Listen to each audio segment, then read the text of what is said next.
Good morning. This is Father Stephen Kelly from St. John's Church in Detroit. We're continuing our series of daily morning meditations, where we generally look at one or another lessons that are assigned for morning or evening prayer, what is known as the daily office lectionary. And for today, for Tuesday, I thought we'd go ahead and take a look at the second lesson that's assigned for morning prayer, and that is from St. Luke's Gospel. We're up to the 13th chapter, beginning at the 10th verse. And he was teaching in one of the synagogues on the Sabbath, and behold, there was a woman which had a spirit of infirmity 18 years, and was bowed together, and could in no wise lift up herself. And when Jesus saw her, he called her to him, and said unto her, Woman, thou art loosed from thine infirmity. And he laid his hands on her, and immediately she was made straight, and glorified God. And the ruler of the synagogue answered with indignation, because that Jesus had healed on the Sabbath day, and said unto the people, There are 6 days in which men ought to work.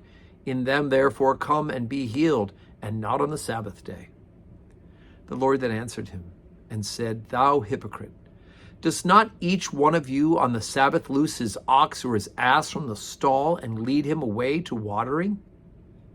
And ought not this woman, being a daughter of Abraham, whom Satan hath bound, lo, these 18 years, be loosed from this bond on the Sabbath day? And when he had said these things, all his adversaries were ashamed, and all the people rejoiced for the glorious things that were done by him. Then said he, Unto what is the kingdom of God like, and whereunto shall I resemble it? It is like a grain of mustard seed, which a man took and cast in his garden, and it grew and waxed a great tree, and the fowls of the air lodged in the branches of it. And again he said, Whereunto shall I liken the kingdom of God? It is like a leaven, which a woman took and hid in 3 measures of meal, till the whole was leavened. Okay, so Jesus is going to run into this issue again and again, and that is the idea of what is the purpose of the Sabbath day. Remember, God created the heavens and the earth in 6 days. On the 7th day, he rested. And one of the 10 commandments, of course, is that we should keep holy the Sabbath day. And so, of course, for the Jews, that meant no working on that particular day because God rested, right? That's understandable. And in fact, I would say to you that we probably should be better about keeping the Sabbath, shouldn't we? Because of all of the issues that we have of overworking. Plus, we need to take time away to recreate, to be recreation, right? As well as to worship. So, what does this mean? Well, yes, it is important that we have this rest. Yes, we set aside a day as holy. But, man was not made in order to keep the Sabbath. The Sabbath was made so that man could worship and rest and be recreated. But what is he supposed to do? Is he supposed to suddenly decide to tell a woman to come back tomorrow? That's ridiculous. And it's not as if she even came. Jesus found this woman, right? It doesn't say that she somehow came to him. He basically intersects with her and takes the moment and opportunity to heal.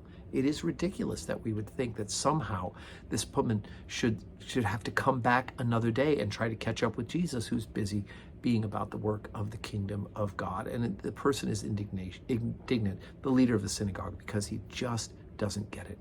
Jesus has to point out to him the ridiculousness of it. So what do we do about this? Obviously, we want to try to be good Sabbatarians in the sense of we keep the Sabbath day, we make it a special day, we worship, we spend some time in recreation, but also very vitally important, remember that it's about our relationship with God and other people. And we always take the opportunity to do good, no matter what day it is, including the Sabbath. Jesus is ultimately going to be accused of all sorts of things that could possibly be happening.